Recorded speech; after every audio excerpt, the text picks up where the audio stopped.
My name's Sandberg. I've been an Alaska resident for about 30 years.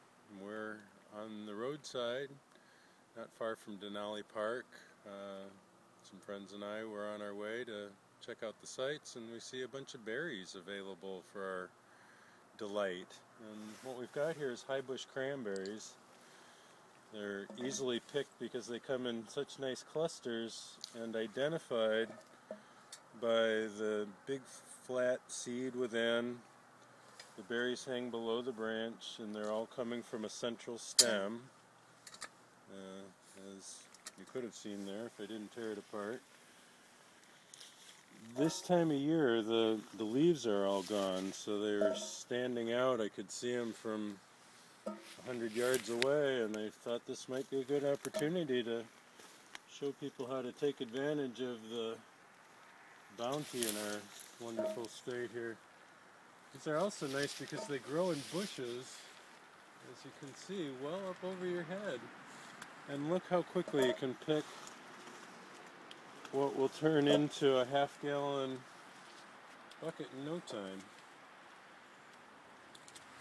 We're also blessed in this location with some other nice red berries. Oh, I was going to show you a leaf here. This is another way you need to identify them. The leaf is, well, that's not a very good example.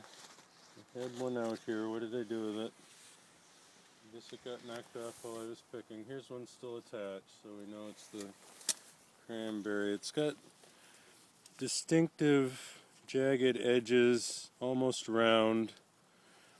The cuts only go part way into the leaf. So this is high bush cranberry. They're pretty tart. You won't want to eat them by themselves, but you add some sugar to them, they'll make a nice syrup or cranberry sauce if you let it thicken a little more.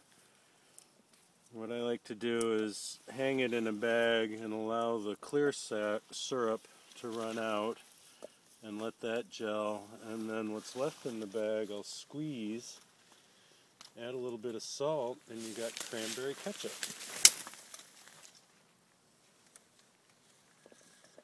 So I was going to say, we've got another berry here that I also noticed.